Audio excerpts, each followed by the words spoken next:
తీసుకోనండి. ప్రభు బల కోసం ప్రార్థన చేద్దాం. ఇంకేమి ప్రియులారా, 2000 సంవత్సరాల క్రితం యోహాను రాసిన సువార్త 6వ అధ్యాయము 54వ వచనంలో ఈ విధంగా రాయబడింది. కాబట్టి నా శరీరము తిని నా రక్తం త్రాగువాడు నిత్య జీవం గలవాడు, అంత్యదినమున నేను వారిని లేబోదును. ప్రియమైనటువంటి వారు ప్రభు యేసు వారిలో కనుక వచ్చి మనందరి పాపముల కొరకై ఆయన కనువరిస్తేలో తన ప్రాణం పెట్టాడు. తను చెప్తూ ఉన్నాడు, మీరు దేవుని సన్నిధిలో కూడుకుంటున్నప్పుడు ప్రతి వారం నా శరీర రక్త మాంసములలో పాలువారగినట్లు బలులు చేయవేయమని ఆయన సంఘానికి ఆజ్ఞ ఇచ్చాడు. మనం అందరం కూడా చనిపోయే పర్యంతం వరకు, ఈ లోక యాత్రను ముగించేంత వరకు, ప్రభువు మధ్యాకాశం మీదకి వచ్చేంత వరకు కూడా మనం ఈ యొక్క బలులు చేయవేయవలసిన వారు ఉన్నాం. ఈ సమయంలో ప్రతి ఒక్కరు కూడా మోకరించి కళ్ళు నుంచి కళ్ళు మూసుకొని మన హృదయాన్ని స్వపరీక్ష చేసుకుందాం. గడిచిన వారం నుంచి ఈ ఆదివారం వరకు అయాసకరమైంది, దేవునికి వ్యతిరేకమైన పాపం ఏదైనా మన హృదయంలో ఉన్నట్లయితే యేసుక్రీస్తు వారి రక్తం ద్వారా అది కడిగి పవిత్రపరచబడి శుద్ధీకరించబడినట్లుగా మనం మన పాపాన్ని మన అవినీతిని ఒప్పుకొని మనం ముందుకు సాగుదాం. ప్రభు యొక్క రొట్టెను తీసుకుంటున్నప్పుడు దానిని యోగ్యముగా తీసుకోవాలి. ఎవరు కూడా అయోగ్యముగా కానీ అనాలోచనగా కానీ తీసుకునవద్దు. మీరు యోగ్యంగా దాన్ని తీసుకుంటే, పరిశుద్ధంగా దాన్ని తీసుకుంటే మీ జీవితాలు బాగుపడతాయి, మీ విశ్వాస జీవితం బాగుపడుతుంది, మీ కుటుంబాలు దీవించబడతాయి. కాబట్టి ప్రియమైన తల్లి, ఒక దైవజనుడుగా నేను మీకు ఒక ప్రకటన చేస్తున్నాను. ప్రభు బలలో చేయి వేయడం అంటే చాలా ఆశీర్వదించదగిన విషయం, చాలా గొప్ప అవకాశం. కాబట్టి అవకాశం మీకు వచ్చింది. మీరు ప్రార్థన పూర్వకంగా, ప్రభువా నా హృదయంలో ఏదైనా ఆయాసకరమైంది, ఏదైనా వ్యతిరేకమైంది, ఇంకా ఏదైనా మలినం పాపం ఉన్నట్లయితే దాన్ని తీసివేయండి అని ప్రార్థన ముందుకు సాగుదాం. సమకూర్చు నన్ను తండ్రితో యేసు రక్తము సంధి చేసి చేర్చును, యేసు రక్తము సంధి చేసి చేర్చును, యేసు రక్తము యేసు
యేసు సమర్పించబడినటువంటి రాత్రి ఒక రొట్టెను ఎత్తుకొని కృతజ్ఞతాస్తుతులు చెల్లించి దానిని విరిచి, ఇది మీ కొరకైన నా శరీరము, నన్ను జ్ఞాపకం చేసుకోవడానికి నేను చేయడని చెప్పాను.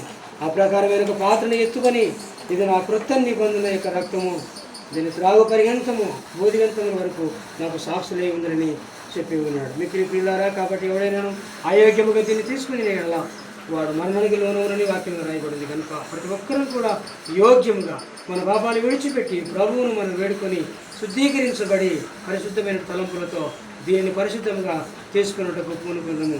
తండ్రి, నీకు వందనాలు, మీకు స్తోత్రాలు చెల్లిస్తూ ఉన్నాం. మా ప్రభువా, కలువరి శిలువలో మీరునైనా మీ శరీరం తున్నపడి ఉంది. మానవాళి పాపముల కొరకై ఈ లోకానికి వచ్చి ఆయన మీరు అర్పించినటువంటి ప్రయోజనం కొరకై నీకు స్తోత్రాలు. ఆయన మా శాపము, మా పాపము మా చేతుల ద్వారా మా కాళ్ళ ద్వారా, మా పాదముల ద్వారా, మా తలంపుల ద్వారా మేము చేసిన పాపముల కొరకై మీ చేతులకు సంఖ్యలు నాయన, మీ చేతులకు మా ప్రభు ఇదిగో నీ కాళ్ళకు నాయన సంఖ్యలు, నీ కళ్ళకు ముళ్ళ కిరీటము, ఇదిగో నీ చేతులకు మేకులు దీవబడి ఉన్నాయి తండ్రి. స్తోత్రం. ఇదిగో మా పాపములను మీ మీదే వేసుకొని మాకు నాయన ప్రాయశ్చిత్తం చేసిన దేవానికి స్తోత్రాలు. నాయన పరిశుద్ధమైన జీవితాన్ని జీవిస్తూ మా జీవన యాత్రలో ముందుకు సాగే భాగ్యాన్ని మాకు అనుగ్రహించాం. ఎవరైనా దీనులుగా, అనారోగ్యులుగా, రోగులుగా ఇక్కడ ఉన్నట్లయితే మీ బలను తీసుకున్న ద్వారా యేసుక్రీస్తు నామములో రోగములు కొట్టివేయబడిన గాక. మా శరీర దేహంలో నుంచి ఆ రోగములు వెళ్ళిపోవును గాక. అంటే ఏ విధమైన వ్యాధి రోగానికి అధికారం లేకుండా యేసు నామములో వెళ్ళిపోమని ఆజ్ఞాపిస్తున్నాను. తండ్రి చీకటి శక్తులు, అంధకార శక్తులు, ఆయన దయ్యపు ఆలోచనలు కలిగిన ప్రతి ఒక్క శరీరాన్ని, ప్రతి దేహాన్ని నైనా మీరు జ్ఞాపకం చేసుకొని ఆయన సాతాను శక్తి లేకుండా చేయండి ప్రభు. సాతాను కార్యకలాపాలు లేకుండా వారి శరీరాన్ని మీరు పరిశుద్ధపరచండి దేవస్థానం. మీ సన్నిధి అనుగ్రహించి మీరు మహిమ పొందుకున్నామని ఇక ఈ బల్ల కొరకు ప్రార్థన చేస్తున్నాను ఆయన. ఈ రొట్టె ప్రభు అనేకులకు ఆశీర్వాదకరంగా ఉన్నట్లు ఈ రొట్టె మీ శరీరముగా మార్చబడింది ఆయన. రొట్టె కొరకు ప్రార్థన చేస్తున్నాను తండ్రి. దీన్ని తీసుకుంటున్నప్పుడు విశ్వాసం చేత ఇదిగో జీవమని కృపావరములో పాలువారం అవునట్లు మాకు సహాయం అనుగ్రహించండి. మేము ఏ పని చేస్తున్నప్పటికీ నేను ఆ విజయము, ఆశీర్వాదమును, దీవెన మాకు వచ్చును గాక. మీ సన్నిధి అనుగ్రహించి మీరు దీవించుమని యేసు నామములో ప్రార్థన చేస్తున్నాను తండ్రి. ఆమేన్. అలాగే తల వచ్చి కళ్ళు మూసుకున్నాం. ప్రభు యొక్క వల్ల మీ దగ్గర తీసుకుని రాబడుతుంది.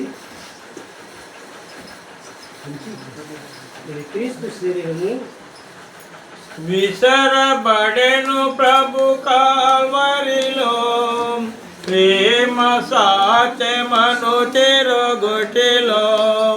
విసరబడెను ప్రభు కాల్వరిలో, ప్రేమ సాత్యమను చెరగొట్టెలో. పిండి వలెను పిసుకాబడెను, కాల్చబడే ప్రభు కల్వరిలో. పిండి వలెను పిసుకాబడెను, కాల్చబడే ప్రభు కల్వరిలో. ఆశతో యేసుని స్తుతించు, దోషములన్నీ భరించెనా. ఎన్నో శ్రమలు నొందెను ప్రభువు, జనన మోందినది మొదలుకొని. ఎన్నో శ్రమలు నొందెను ప్రభువు, జనన మోందినది మొదలుకొని. కరిగి కారిన కాంటి నీళ్ళు రోదనములు తలపోయును. కరిగి కారిన కాంటి